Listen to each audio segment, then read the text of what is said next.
Sports Minute. I'm Ray Richardson on KBLA Talk 1580. Follow the leader. KBLA Talk 1580. Follow the leader. If you're not following KBLA Talk 1580 on all of our socials, then you're missing out. Download our app and find us on Facebook, Twitter, Instagram, YouTube, and on the web at KBLA 1580. That's right. Again, you can find all of our socials at KBLA 1580. We've got a lot to talk about. By the way, if you miss any of our weekday shows in real time, you can always catch up by checking out the podcast of your favorite shows at your leisure. At KBLA Talk 1580, we've got your black. Follow the leader. Following the leader. Oh my God. Follow the leader. Follow the leader. Follow the leader. Follow the leader. Follow the leader.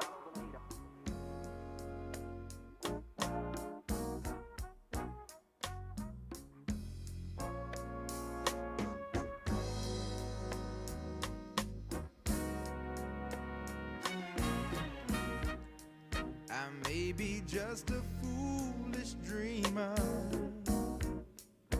but I don't care, 'cause I know my happiness is waiting out there somewhere.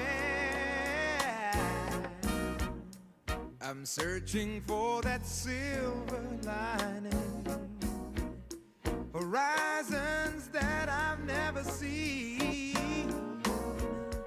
Oh, I'd like to take just a moment and dream my dream. Oh, dream my dream.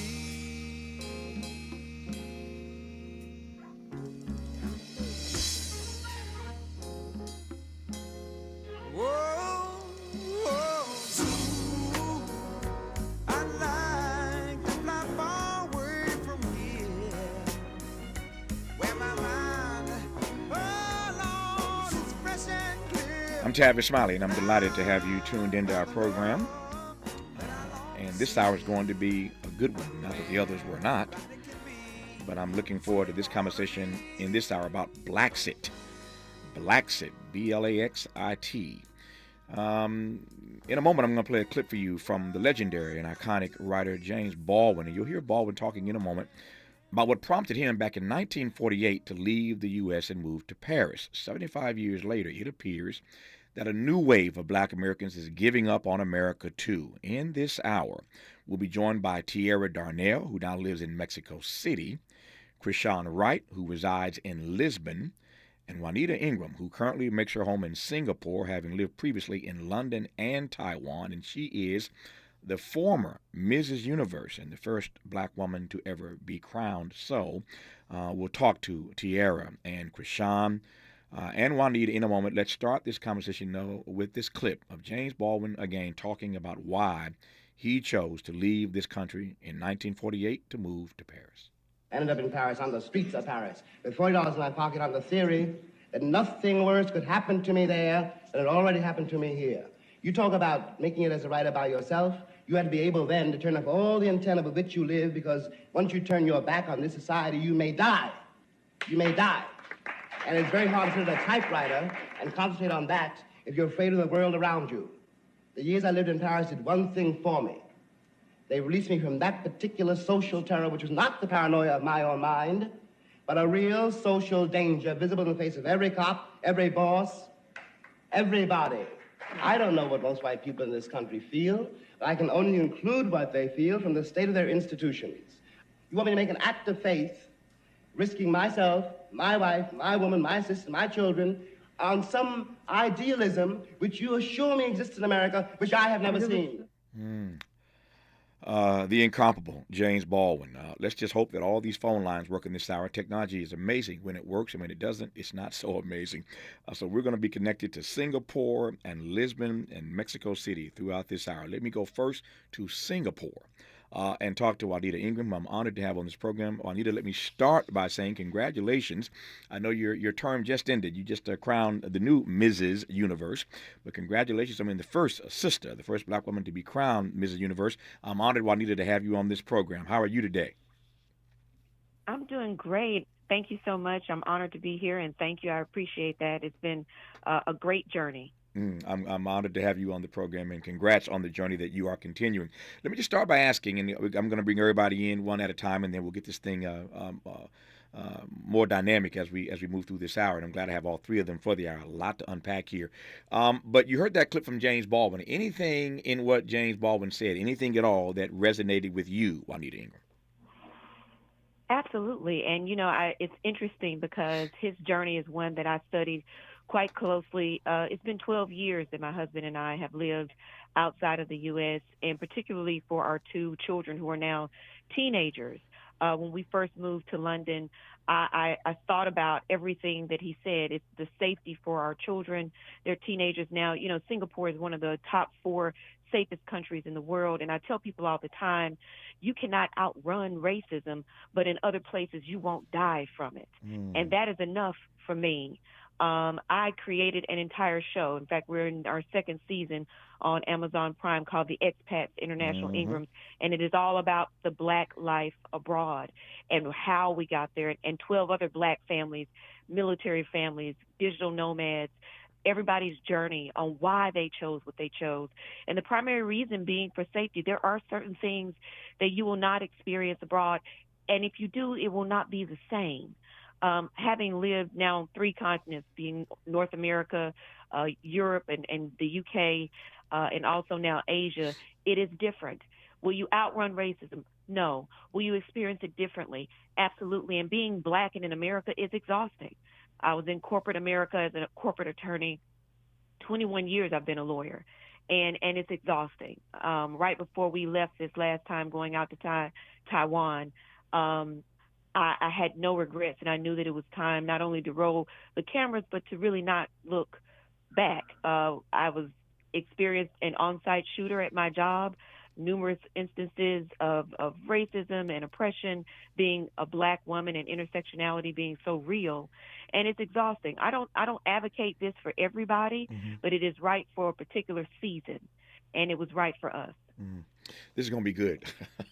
we just getting started. And Juanita has set this thing off already.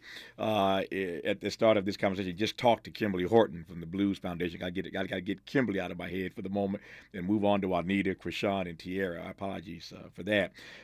There's a lot that Juanita just said that I want to unpack when we come forward. And again, we'll bring Krishan and Tierra in this conversation as well. We're talking to Singapore and Lisbon and Mexico City all in this hour. Talking to these Black expats. We're talking about Blaxit, and you're listening to Tavis Smiley. Unapologetically progressive, unapologetically black. You're tapped into Tavis Smiley.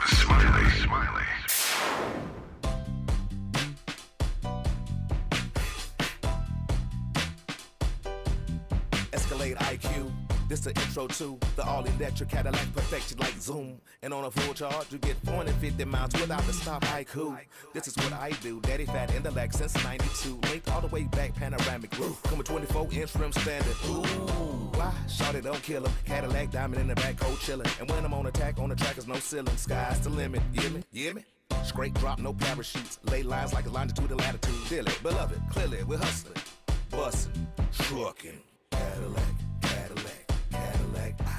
For more on the Escalade IQ, visit Cadillac.com. Available late 2024. GM estimate 450-mile range on a full charge based on development testing and/or analytical projection. Consistent with NCHA 1634 revision 2017 MCT. Range subject to change prior to production. Annual rates may vary based on service factors, including ambience, temperature, terrain, battery age, and condition loading, and how you use and maintain your vehicle.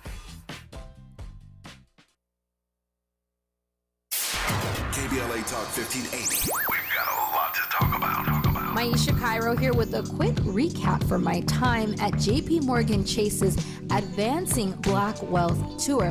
There were speakers Ian Dunlap, Damon John, Lynn Richardson, MC Light, Dom Kennedy, to name a few. Take a listen to what Justin Grant, Community Development Lead at Chase's Advancing Black Pathway, let's see what he had to say. So I'm Justin Grant. I lead community development and national partnerships for JP Morgan Chase's Advancing Black Pathway strategy. And so we're focused on strengthening the economic foundation of black communities, and we're making targeted investments in programs like the Advancing Black Wealth Tour to help us get our tools and resources out to the community to drive sustained impact over time. So when it comes to black and brown people, it sounds like Chase is making it their personal responsibility, not only to facilitate these events, but to educate and provide resources. So, Mr. Grant, I have to ask, what does wealth building look like for the individual? It's home ownership, it's having that freedom to be able to start your own business and create jobs in your community, and it's having that long-term plan towards retirement, having that vision for what you want your life to be, and you have the resources to actually live it. I'm Aisha Cairo. Thanks for sticking around. That was my recap from Chase's Advancing Black Wealth Tour. First stop was here in LA, and they're taking it national. Yo, J Balvin here. Verizon just hooked me up with a new iPhone 15 Pro with titanium. How can you get one? By switching to my plan at your Verizon store, get the amazing new iPhone 15 Pro on them. When you trade in any iPhone, any model, any condition, guaranteed. And listen to my new song, Dientes, on your way to get the new iPhone 15 Pro. Don't miss out. Switch to my plan from Verizon today. It's your Verizon. $999.99, 128 gigabyte only. Device payment purchase or full retail purchase with new smartphone line on unlimited ultimate plan required. Less $1,000 trade-in or promo credit applied over 36 months. Promo credit ends if eligibility requirements are no longer met. 0% APR. Who do you trust to get at the truth? Tavis Smiley. That's who. The conversation continues right now. In the UK, they had Brexit. We are having a Blacksit conversation in this hour with Juanita Ingram. In Singapore with Krishan Wright. In Lisbon and with Tierra Darnell. In Mexico City, black folk who, not unlike James Baldwin and W. Du Bois, the list goes on and on and on. Black folk who just gave up on America and decided to make lives elsewhere. Juanita, let me come back to you. You said a number of things I want to interrogate right quick, and then we'll move on and bring Krishan and Tierra in this conversation as well. Let me start with this first issue you raised about safety, and that a lot of black folk have chosen to live abroad because of the safety of their children. I certainly understand that. I can resonate with that. And yet the flip side of that safety is that when you go to places like Singapore, certainly if you were in China or any number of other places I can name, and you'll take my point, those societies are very homogenous. America is a multicultural, multiracial, multi-ethnic, whatever you want to call it, gumbo, salad, melting pot, everybody has their metaphors. But when you're in a place where the society is pretty homogenous and your black family stands out like a sore thumb, what's that experience like day in, day out, year in, year out? It really depends on where you go. So, for example, Singapore is much like London. In fact, they call it the London of Asia. It is extremely diverse. But we lived in Taiwan, which was more like a very homogenous environment. And it can be, again, that's why I go back to, there's no perfect place. You cannot outrun racism. Every day that I lived there, I was there for 2 years. Every day I got on the elevator, somebody jumped when the doors opened as though they had never seen a black person before. So that could be a bit unique. You know, my children, I have cousins and best friends and folks that I've grown up with since I was 2 years old. My kids don't necessarily have that, but they do have friends all over the world. And so you look at the balance while you may, and depending on where you are, because some of these places are far more diverse than America could ever dream of being, especially when you go to certain countries. But when you have your environment, and that's why I advocate for people to really research where they're going before they go, because I've had the experience of both. For the kids' sake, in their maturation of black identity, it's important for you to be intentional. Yes. For them to see blackness, for them to see greatness. I took my daughter on an internship this summer, took her to some HBCUs and on my speaking tours as Mrs. Universe to make sure that she understood the importance of her black excellence, regardless of what environment that she's in. Now, Singapore, again, quite unique because it is extremely diverse. Yeah. And the beauty that they have, though, their worldview. I asked my daughter, because she started her education in the UK, was in Taiwan. She's been more outside of the U.S. more so than in. And I asked her, where does she feel at home? And she said, well, I feel at home wherever I am. I feel like I belong everywhere. Yeah. Most of us can't even say that. No. So it's a trade-off. No, I think there's value in two things. There's value in feeling as if you are a citizen of the world, That's what your daughter was essentially saying. She feels like a citizen of the world. I think there's value in that, especially for black people. And I think there's certainly a huge value in travel. There's no exposure like that of travel. I used to give a speech years ago, and the line I would use all the time, Juanita, is that black kids are like Kodak film. All they need is a little exposure. I can't use that line no more because ain't nobody using Kodak film no more. Everybody's got digital and on our cell phones. I can't. That line I had to throw out the window. But they just need exposure. So that exposure you're offering your kids is a beautiful thing. By the way, let me ask right quick. I thought I read this somewhere last night prepping for this conversation. Your kids have been to what, 25, 27 countries now? 28. 28 countries 28. now. Good Lord. I'm on 40. I'm on 46. You know, and listen, I didn't even leave the U.S. until I was 27 on my honeymoon. They've been to more places, and they're 13 and 15 years old. My son speaks fluent Mandarin. My daughter speaks Spanish. I mean, they've studied in some of the top schools all over the world, and their worldview is beautiful and is powerful, and it's something that I wish more black children had, because they see themselves and really see the world in the perspective that it should be, and that it's bigger than even where they are. Yep. So that's the beauty of being able to appreciate other cultures. Two other things I want to move on to bring Krishan and Tierra, and trust me, everybody will have their say. That's why we do this for an hour. We got time here. It's a 3-hour show, but an hour dedicated to this conversation. Two other quick things, though, Juanita. First, on family. To your point, they've got cousins back here stateside. You brought your daughter back here to do an HBCU tour. What's it like? And black people, you know, we love family. We don't always get along. We don't always get along. And somebody says you can choose your friends. You can't choose your family. I understand that. But at the end of the day, we put family first. And I'm curious as to what it's like being out of the country for years on end when you are away from your black family, your mama, your daddy, your sister, your brothers, your nieces and nephews, and the cousins. What's that separation like? You know, that is a trade-off, and that is part of the balance. I think that's why in season 1 I talked about and really showed how important it is to find tribe and to find your tribe abroad, because the people that you meet along the way become that extended family, but there's nothing like family. In this second season, you saw at the end of COVID, I lost my grandmother. Mm-hmm. And during COVID, those 2 years, I can never get those 2 years back, because when Asian countries shut their borders, it wasn't like in the U.S., kind of like a sort of lockdown. No, we were locked down. Mm-hmm. And if you left, you couldn't come back. So I don't get those 2 years back with her. So there's a real balance that people have to consider. Now, mind you, planes travel, you know, and it's not until you hit something like a pandemic where you can't necessarily come and go. Mm-hmm. But it gives people a place to come and visit. It gives them an opportunity to live vicariously through you. But you do miss family sometimes, because there's nothing like blood. And like I said, I do have that experience. Some people, I sit on a couple of nonprofit boards. I've started some.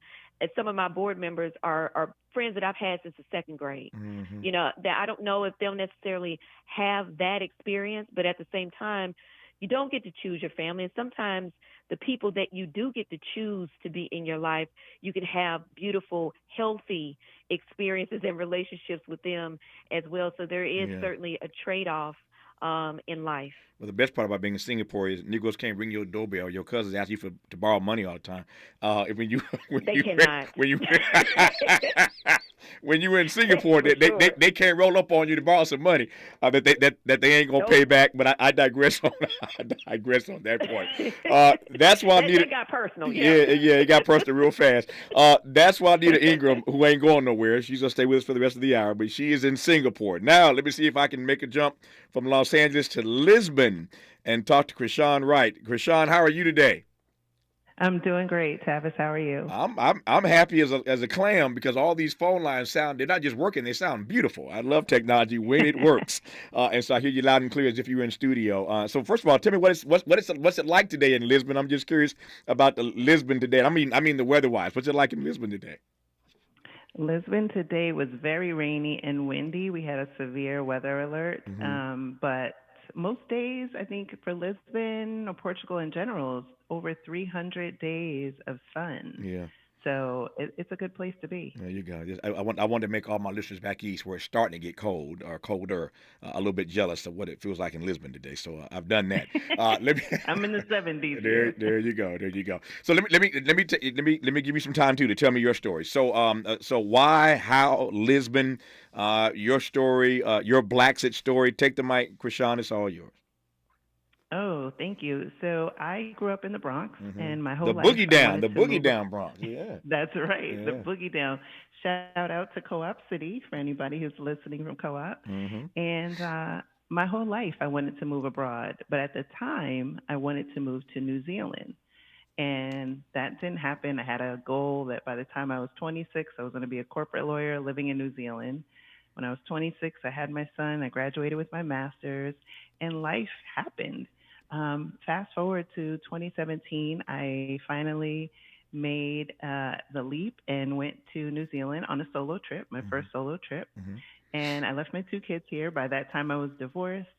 And that was the first time that I was able to really lean into and breathe as a Black woman, as a Black American. Mm-hmm. You know, that's when I realized there's such a thing as passport privilege. And I had all of the armor. I was ready. You know, I was going to New Mm-hmm. Zealand. I'm like, I'm ready for all the isms. And I was welcomed and I was seen and I was affirmed. And in that trip, I was doing things that I never would do in the States. For example, I'm afraid of heights. I went and climbed a volcano and went ziplining. I went kayaking. I don't even know how to swim. And I was discovering aspects of my personality that I didn't even know that was there. And that led me on this path to going to different countries. But on that trip before I came back to the States, I decided that 2023 was going to be my Blackfoot year because my youngest was going off to college. My oldest is already in college. And so the kids are in the U.S. And 2 days after I moved her onto campus, I hopped a plane to Lisbon, Portugal. And that came out of me starting a podcast called Black Sick Global. And it was during the height of the pandemic where, you know, we were dealing with lockdown, but also the highly publicized deaths of Ahmaud Arbery, George Floyd, and Breonna Taylor. Sure. And I was closing in on myself, and I realized that I needed to redirect that energy into something positive.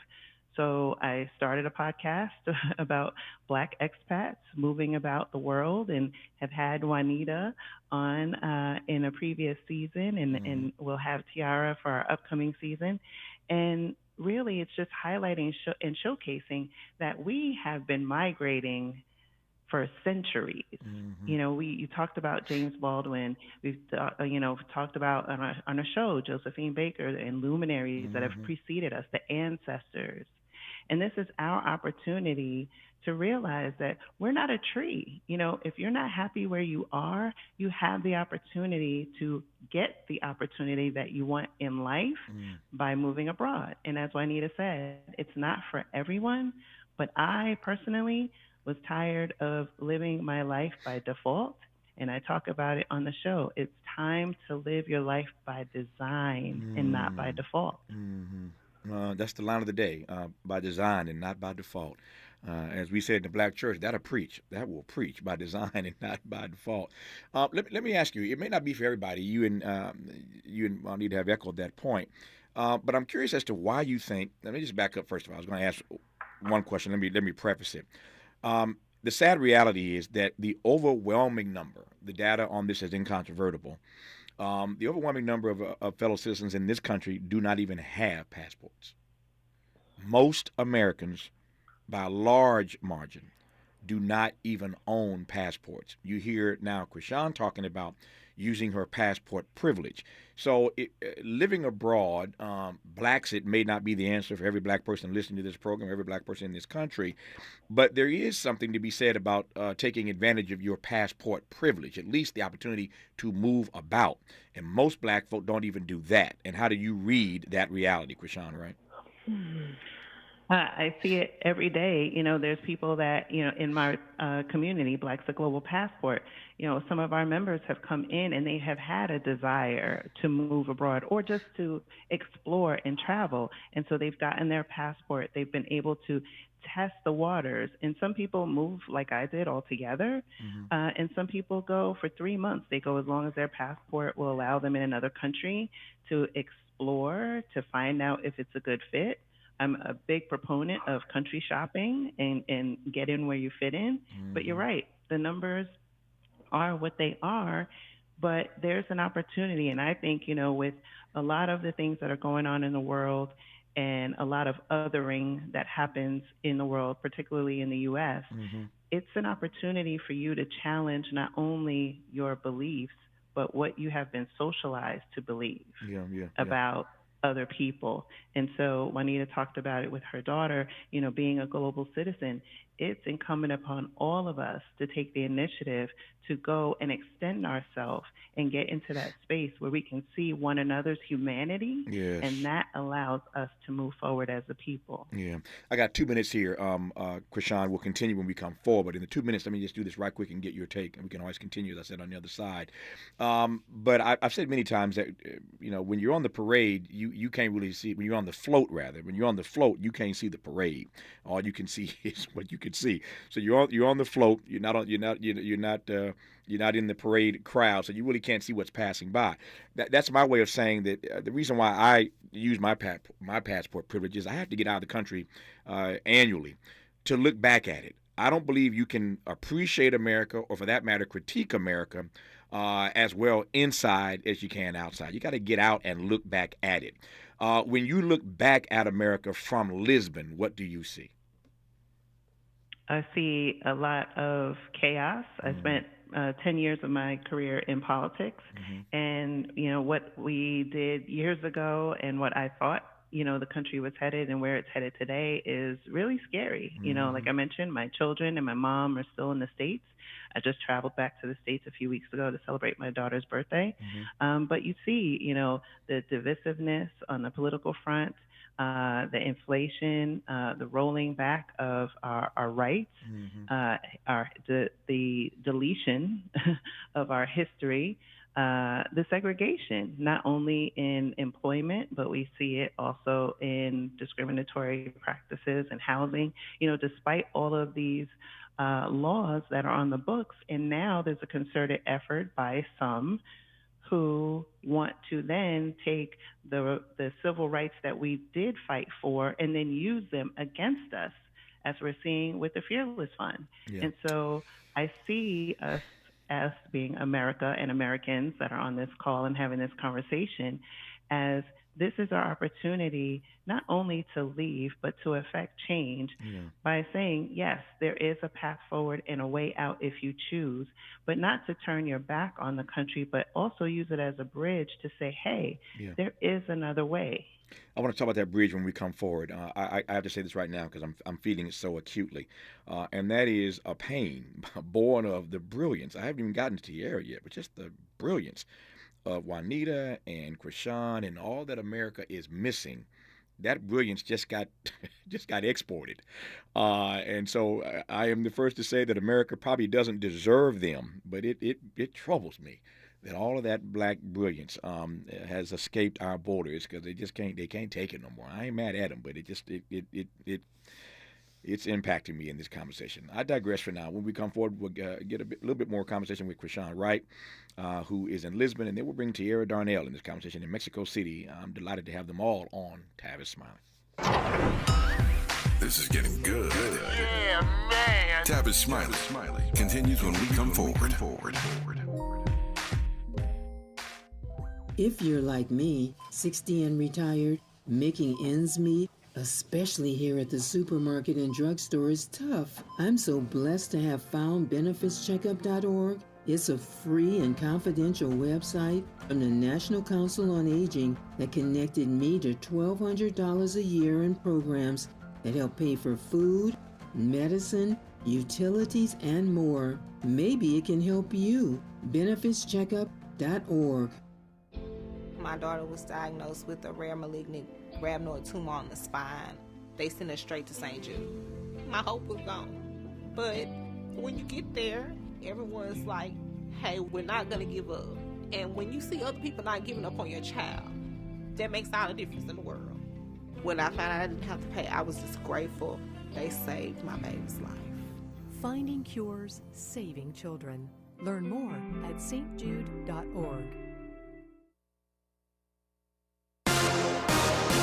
I'm Mike Moore. Here's the latest from the Black Information Network. Hundreds of demonstrators marched through the streets of Decatur last night to protest delays by the Alabama Law Enforcement Agency in releasing information about its investigation into the fatal shooting of Stephen Perkins. Led by the Morgan County NAACP, members of the group demanded police body cam video of the officer-involved shooting that took place on September 29th to be released to the public. Perkins was killed following an argument with a tow truck driver who was attempting to repossess his car. More American workers are back in the office. U.S. work-from-home rates have dropped to the lowest since the pandemic. According to the latest census data, fewer than 26% of households still have someone working remotely at least one day a week, a sharp decrease from the early 2021 peak of 37%. And that's the latest. I'm Mike Moore from your 24/7 news source, the Black Information Network, and BINnews.com.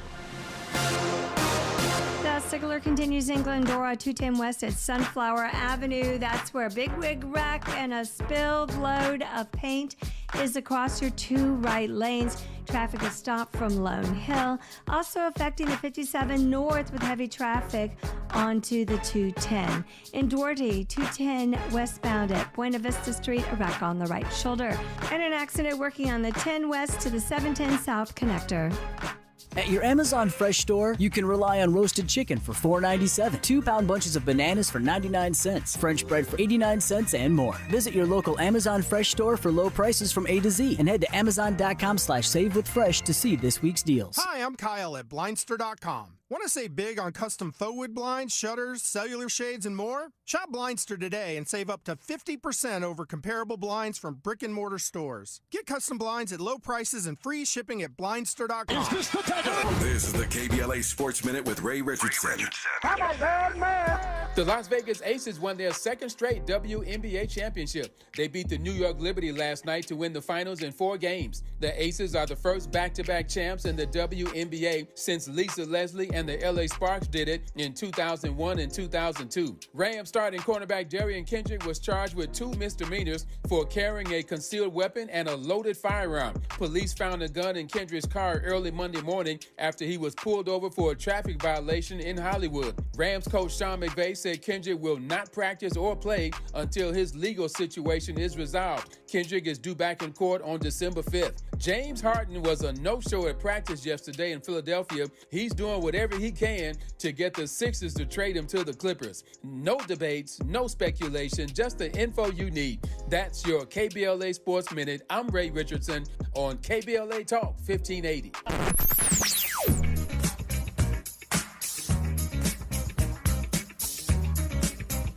This is KBLA Talk 1580. Talk radio. That's music to your ears. We're unapologetically progressive. KBLA Talk 1580. If you're like me, hair isn't just hair, because hair is confidence. Hair is identity. Hair is everything. And I love that I can find beauty steals of 50% off my hair care must-haves like Lola V and Color Wow. Amazing deals on shampoo and conditioner pairs from Redken and Living Proof. And new product launches from my favorite brands like Dyson and Way. All at Ulta Beauty's gorgeous hair event. Happening now until October 21st. So hurry! Shop in store, online, or try pickup today. Ulta Beauty. The possibilities are beautiful. Conditions may apply. Don't settle for bumps, ingrowns, and itch due to dry skin. Venus for Pubic Hair and Skin is here with the only razor and regimen specifically designed for your pubic area, featuring a razor with a patented irritation defense bar and skincare regimen that is dermatologist and gynecologist tested. Venus helps protect your pubic skin from shave irritation. Visit GilletteVenus.com to learn more about our full regimen of products. Mr. Clean, Mr. Clean. Of course I use Mr. Clean Magic Eraser to clean tough messes off my stovetop and bathtub. But then I discovered I can also use it to easily clean my patio furniture and even my shoes. I'm hooked. And when wipes won't cut it, I use Magic Eraser Sheets. They're thin and flexible erasers, perfect for everyday messes, like gunk on my counters and sinks. They really are magical. The reviews are in. Mr. Clean Magic Eraser and Sheets make cleaning look easy. Whether you own a local business or a global one, you're always looking for ways to position your operation to create opportunities and move on them faster. With Bank of America, you get access to experts, award-winning insights, and business solutions so powerful, you'll make every move matter. Locally and globally. Visit bankofamerica.com/banking for business to learn more. What would you like the power to do? Copyright 2023 Bank of America, N.A. Smart talk for curious people just like you. You're listening to Tavis Smiley. We continue our Black Sit conversation with Juanita Ingram in Singapore, Krishan Wright in Lisbon, and we'll get to Tierra Darnell in just a moment in Mexico City. Two other quick questions for Krishan, if I can, before I move forward. Krishan, you said a moments ago, and I wanted to just give you a chance to unpack this for me right quick here. I've been saying that you all are examples, not unlike Du Bois and James Baldwin and others, Josephine Baker, who just gave up on America. But you said it's not so much giving up as it is using this opportunity to build a bridge. By that, you meant what exactly?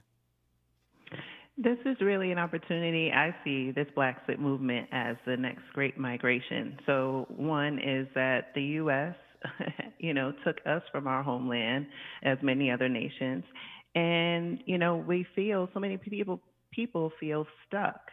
They're hitting a glass ceiling, whether it's in employment, whether it's being a victim of gun violence, or walking and figuring out or wondering if they're going to be the next hashtag. But this is a way for us to say, hey, you can, like you using your words, export your brilliance and your talents and put it to use for yourself, put it to use for your community, and also enlighten other people that either choose to stay stateside or choose to move abroad, that there are other opportunities, that the people, we watch the news and we see World News Tonight or any of these other shows, and we have such a small view and lens. Yeah. And what I want to challenge people to do is to open the aperture to see what's out there and realize that they don't have to, continue to beat their head up against the wall and wonder where's the way out, and just know that there's a door forward. Juanita, you still there? Can you hear me? Juanita Ingram? Yes, I'm still here. Let me ask you. Let me ask you. Here. I want to come back to you right quick before I go to Tierra. I'm coming to you because you raised this issue first about safety and for your family and for others you've talked to, and we've seen in your series talking about black folk now leaving the country out of concern for their safety. I'm getting all kinds of comments, as you might imagine, from listeners. And one of them just jumped out at me, and it says, they know I'm talking, the audience can hear I'm talking to three black women in this conversation. And somebody asked, Juanita, where are the black men? They're the ones who are getting shot the most. They ain't trying to leave? Well, first, I followed my husband. So my husband's job, we're corporate expats. Yeah, I got you. So my husband's job is actually what led us abroad. So my husband is right here in Singapore with me, and in fact, he's a senior VP at a very large pharmaceutical company. Mm-hmm. And when I looked around, the reason why I did the show is because we used to do this thing called Soul Food Sundays, where we would go house to house, and somehow I attract all the black American people wherever I go. There you go. And everywhere I looked out, and we were playing Frankie Beverly and Maze, and Beyonce was on the lawn. We were barbecuing. It's like 30 kids running around. And then I looked out, and there were senior vice presidents and executive directors and leaders of companies, and they were all black men. Mm-hmm. And then I looked up, and there was Windsor Castle in the background because that's where we were living at the time. Mm-hmm. And that is the lens. Now, we have, it used to be called this group, and there are so many affinity groups that I advocate for people to join. There's one for every country of the black people in the area. Ours was called Black and Bougie for a little while, but it's now called Black in Singapore, whatever. And so, but there are so many black men that are migrating as well, whether it's digital nomads, whether they're single, married. My husband is a member of a fraternity. He hangs out with his fraternity brothers. He's a Kappa. He hangs out with like 20 or 30 of them here in Singapore almost every weekend. Yeah. When you hang up, tell your husband I said yo. I'll leave it at that. Just tell him I said yo. So that's Juanita in Singapore. You just heard from Krishan in Lisbon, and now I'm going to go to Mexico City. Tierra Darnell, how are you today? Hey, I'm good, Tavis. How are you doing? If I complained, I'd be an ingrate. I'm talking to three brilliant black women all around the globe, and I feel like I'm international today.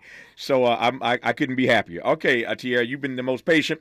Again, three of you. I couldn't have you all talk at one time, but now I'm passing the mic to you. You know the question. Tell me your story, Tierra Darnell.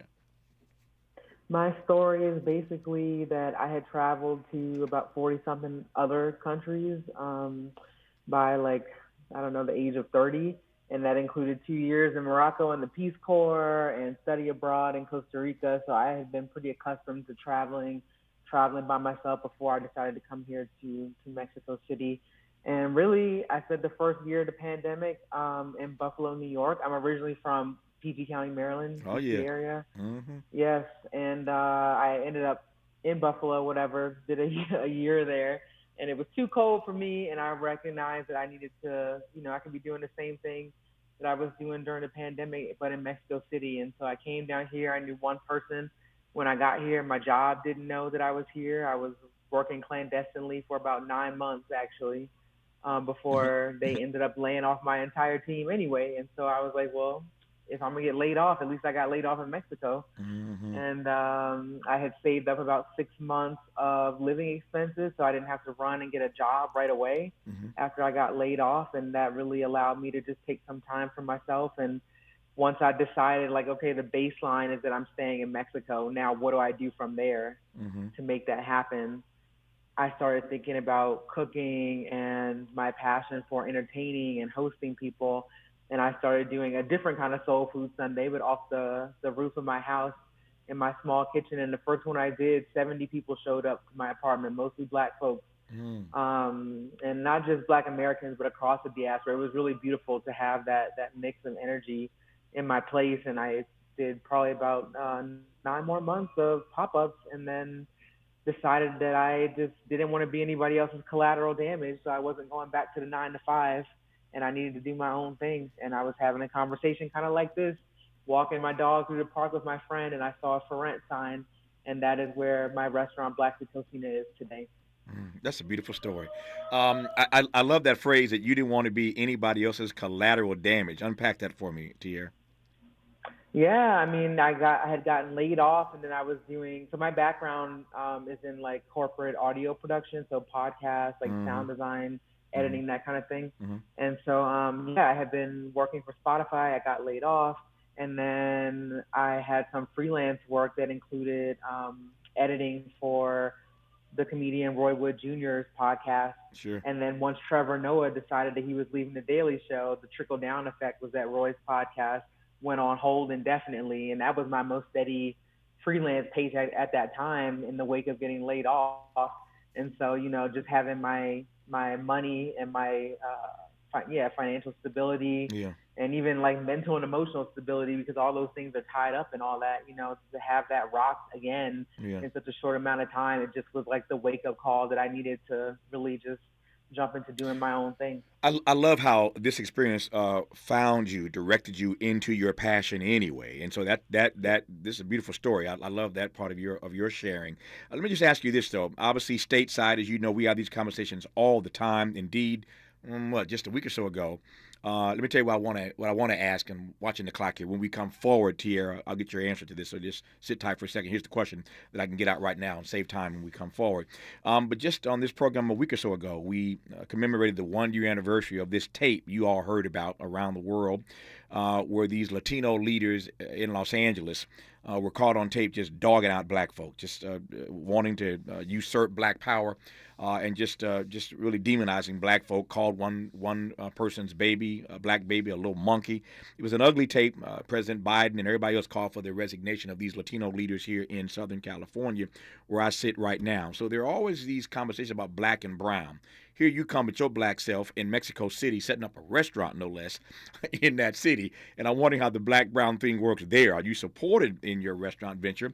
And how do you feel as a Black person in a brown space? We'll talk about that with Tierra Darnell when we come forward on Tavis Smiley. More of Tavis Smiley when we come forward. What is dedication? My biggest fear in the middle of my addiction was that my kids wouldn't have a father. And I started thinking, you know what? This isn't my story. I definitely had to become a better man to be a better father. It's important to me that my kids are empowered and truly believe that if they can think it, they can do it. That's dedication. Visit fatherhood.gov to hear more. Brought to you by the U.S. Department of Health and Human Services and the Ad Council. Joey from Vermont.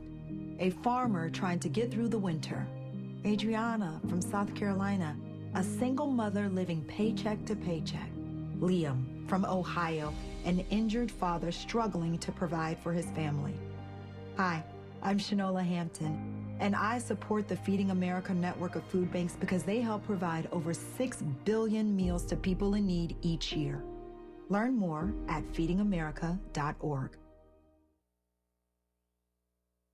A sense of peace, a place to kick back and put down roots, a lasting legacy. However you define home, at City National, we're committed to helping you get there with our City National Ladder Up Home Loan Program. Find the full benefits at cnb.com/ladderuphome. City National Bank, here for our clients and communities. Ladder Up program is available only in select areas. Terms and conditions apply. Not all applicants will qualify. City National Bank is an equal housing lender. Member FDIC. NMLS ID 536994. Happy birthday, Metro K-Line. Whether traveling for business or pleasure, it's time you made today a K-Line day. The K-Line can connect you with fun, food, friends, and family from Crenshaw to Inglewood in one safe, clean, comfortable ride. Take the K-Line today and experience the diversity that makes LA such a great place to live, work, and play. Make it a K-Line day. Go Metro. Visit metro.net/K-Line. eBay Motors is here for the ride. So minivans, sedans, JDMs, roll out. Go ahead, feel your engine. Admire that perfectly installed exhaust. Your vehicle's moving along this freeway like it was made from fresh installs and a whole lot of love. And with eBay Motors, you get over 122 million parts to keep it running. And with eBay Guaranteed Fit, they'll be the perfect fit every time. Plus, at these prices, well, we're burning rubber, not cash. Keep your ride or die alive at ebaymotors.com. Eligible items only. Exclusions apply.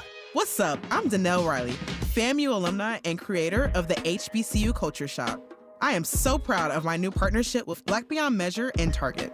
They help me elevate community pride with my HBCU designs and continue to support Black creators and entrepreneurs with Target HBCU challenges, scholarship programs, and campus collaborations. Let's come together this homecoming season and beyond. Shop my brand and discover other Black-owned products at target.com/blackbeyondmeasure. Let's get back to more of Tavis Smiley right now. I've been to Mexico City a few times, Tierra. It's a huge, huge city, one of the largest cities in the world, in fact. What's it like being Black in that brown space, and how does that relate to how folks support you or not? I mean, I love it, and I've had a really positive, fantastic experience here, which is why I felt comfortable enough to take a leap into the restaurant industry in a city that I've only known for 2.5 years. So yeah, I mean, I understand that around the world, and we've already talked about this earlier with some of the other guests, like there is colorism, there's anti-Blackness, there's racism wherever you go. But that being said, if you give people a chance, you actually find that a lot of us have way more in common than we realize. And here, I just feel like most of the time it's like being a cousin, like around a bunch of cousins, and instead of my aunties and uncles, it's my tias and my tios. Like everybody's kind of the same. Yeah. And I really feel like the community that I have landed in has taken an interest in what I'm doing and the culture. I've had some really fantastic conversations, just kind of like enlightening people about what soul food is and how it fits into the cultural context of Black Americans here, that we have, the Southern Underground Railroad, which brought some, enslaved and formerly enslaved peoples to Mexico instead of the North and to Canada and so on. So there's really a lot of Black history here. There's a lot of room for, entrepreneurs, Black folks who are tired of the U.S. and want something different. I mean, you can find there's something out there for everybody, but I have found a really great community here in Mexico City. When we come forward in our remaining moments, I'm going to go around the horn. I got a few other things I want to cover with all three of them. Everybody's had their say now, and we did that nicely, and I thank everybody for their cooperation, Juanita, Krishan, and Tierra. So in these remaining moments, we'll go around the horn one more time and get another response or two quickly from each of them before we wrap this conversation, our Blacksit conversation on Tavis Smiley. You're listening to Tavis Smiley. Tavis Smiley. Ranked number 45 on the Heavy 100 list of the 100 most important radio talk show hosts in America.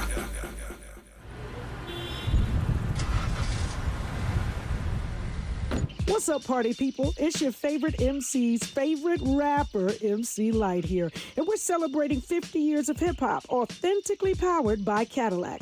And we're going to take it way back to where it started. It was only fitting that hip-hop began with teenagers at a back-to-school jam in the rec room of a South Bronx apartment complex by an 18-year-old brother. By the way, I'm also sure he had a Cadillac parked outside. He noticed the energy on the dance floor when he switched between two turntables, extending the beats, repeating the breaks, and never losing the rhythms. And that was the birth of hip-hop. And from that moment, it took off. For more on how Cadillac is celebrating hip-hop's 50th, visit Cadillac.com/audacity. Hey there, Los Angeles. This is James Lucky Jr., publisher and editor of Los Angeles News Observer. Are you hungry for news that matters to you in the African-American communities of Los Angeles? Well, buckle up, because we got the scoop you've been craving. Stay in the know and never miss a beat with our free weekly publications conveniently available near you. Or hop on the digital wave and become an exclusive subscriber at OGNSC.com. Don't forget to join the party on Instagram and Twitter at OGNSCINC for behind-the-scenes access and sizzling updates. No more FOMO. Let's stay informed, connected, and empowered together. KBLA Talk 1580. We've got a lot to talk about. KBLA Talk 1580 believes in community empowerment. LA's 99 neighborhood councils form the grassroots level of the Los Angeles city government. The system was created to connect LA's diverse communities to City Hall. While neighborhood council board members are volunteers, they are also public officials elected to office by the members of their community.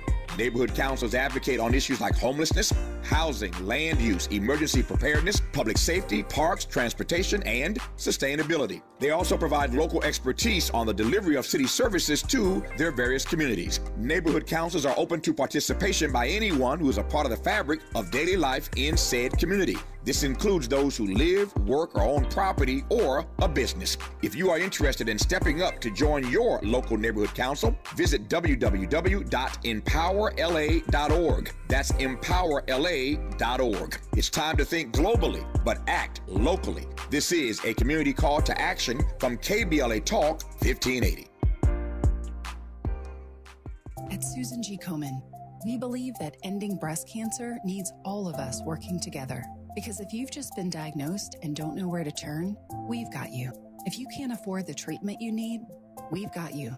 And if you are driven to honor the loved one you've just lost, we have a place for you here. Because of you, we're supporting those who need help today while tirelessly searching for tomorrow's cures. Visit Komen.org and be a part of our Susan G. Komen community today. He's rooting for everybody black. Everybody black. More of Tavis Smiley coming your way right now. I am rooting for everybody black, no matter where they live, in this country or in Lisbon, Singapore, Mexico City. I've got 5 minutes left. Let me go around the horn as quickly as I can. Let me go first back to Singapore and talk to Juanita Ingram. So Juanita, I'm wondering how being abroad has been helpful. Soothing, those are my words. You tell me, what your word is for your mental health. Extremely. I'd say, especially the moment I stepped foot down in Singapore, my mind almost breathed a breath of fresh air. But you see it a lot in many of the historical figures that have gone abroad to really find themselves. Again, it doesn't have to be permanent. It could be for a period of time, or it can be long-term, short-term. But the mental break that I took from constantly having to code switch, constantly having to be on, taking a break, and just being able to sit back and discover myself again. I would have never been Mrs. Universe had it not been for me living abroad. My children wouldn't be who they are, seeing 45 other countries. I think it was traveling first that let me know for sure that I could live abroad. It's first seeing all the different places and just getting that respite of the mind and not worrying about whether or not because I say this all the time, even though I'm an attorney, right before I left America, I pulled out of my driveway and a police officer pulled me over, and immediately when my window went down, his hand went on his gun. That's never going to happen to me over here. Yeah. I don't worry about that, and there's certain freedoms that come with that mentally for me. Yeah. Krishan Wright, is there colorism in Lisbon? I haven't experienced colorism, but I can't say that it doesn't exist. What I can say is that, Lisbon and Portugal in general is one of the safest countries in the world. It is very diverse because, there are former Portuguese colonies and people who are members of those former Portuguese colonies that live here. So it's not uncommon to see, Black people everywhere. We have a strong community here of Black expats, a growing community. In fact, I'm co-hosting the Moves to Portugal Virtual Summit in early November to encourage Black people to explore Portugal and see what it has to offer. But yes, for me, I feel safe here. I feel like Juanita said, psychological safety. I don't feel as though my mind is worried about how others are constantly perceiving me. I can just live and I can breathe and I can exist here. I love that. Tierra, the restaurant's up and running. Do you see Mexico City as a permanent place for you or what? I love to travel, so I wouldn't be surprised if I end up somewhere else eventually. But this is where I'm comfortable right now. This is where I said I have like my own feeling of security and safety and family and friends and all that. So this is where I'm gonna be. Yeah, it's fascinating to hear the stories, the uniquely different stories of these three brilliant Black women who I am grateful to for giving us an hour of their time to have these long-distance conversations. I'm grateful that all the lines held up. And so let me close by thanking Juanita Ingram in Singapore. Juanita, thank you for your time. All the best to you and your family. And I know those kids are going to live some amazing lives, given the experiences that you and your husband are affording them. So all the best to you, Juanita, in the years to come. Thank you so much. Good to have you on. Krishan, I'm jealous of you in Lisbon. Portugal is a beautiful place, and here you are trying to encourage other folk to move to Portugal. Again, I'm sure some would take you up on it, Black folk, that is.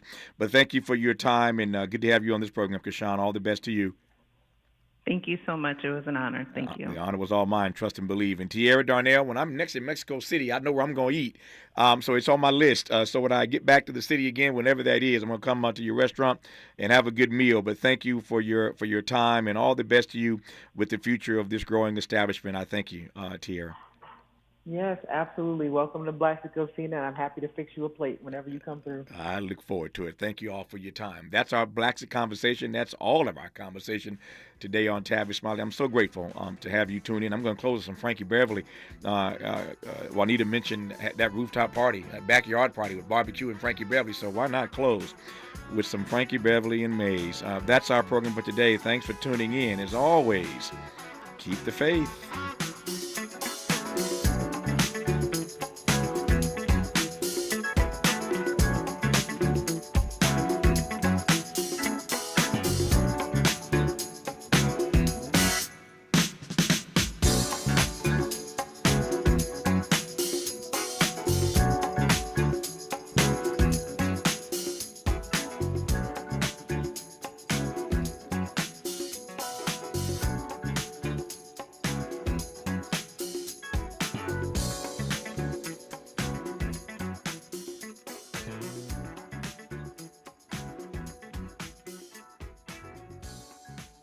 KBLA 1580 Santa Monica. I'm Mike Moore. Here's the latest from the Black Information Network. President Biden will address the nation from the Oval Office this evening on the wars in Israel and Ukraine. The president is expected to lay out why the conflicts are critical to the national security of the United States. It comes as his administration is expected to ask Congress to approve about $100 billion in supplemental funding for Israel, Ukraine, and Taiwan. Jury selection is underway in Fort Lauderdale, Florida, for the retrial of rapper YNW Melly, the 24-year-old whose real name is Jamel Demons, is accused of killing his two childhood friends in 2018. Demmons, who is African-American, was in court Wednesday as a judge questioned 100 potential jurors for what's expected to be a 2-month trial. And that's the latest. I'm Mike Moore from your 24/7 news source, the Black Information Network and BINnews.com. At your Amazon Fresh store, you can rely on roasted chicken for $4.97, 2-pound bunches of bananas for 99 cents, French bread for 89 cents, and more. Visit your local Amazon Fresh store for low prices from A to Z and head to Amazon.com/savewithfresh to see this week's deals. This is the KBLA Sports Minute with Ray Richardson. James Harden was a no-show at practice again for the second straight day in Philadelphia. Harden continues to show his anger at Sixers GM Daryl Morey. Harden is trying to get Morey to trade him to the Clippers. Morey wants challenger swingman Terrence Mann and a first-round pick from the Clippers. The Clippers keep telling Morey that Mann is off limits. At the moment, this trade is not going to happen, leaving Harden in a tough situation. Harden is under contract for $35.6 million this season. If he continues to stay away from the Sixers, Morey is going to start dipping into Harden's money. The regular season tips off on Tuesday. That's when the Sixers can start finding Harden, which will cost him about $435,000 per game. Is an attitude with your boss worth that much money?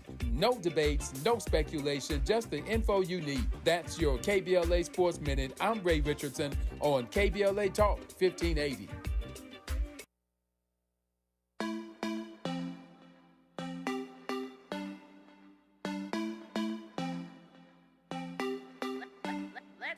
Welcome forward now. You're listening to the Millionaires Roundtable. I am your host, Lynn Richardson, here on KBLA Talk 1580. And we are creating millionaires, one family at a time, one day at a time, $1 at a time, and one dime at a time. And that means you.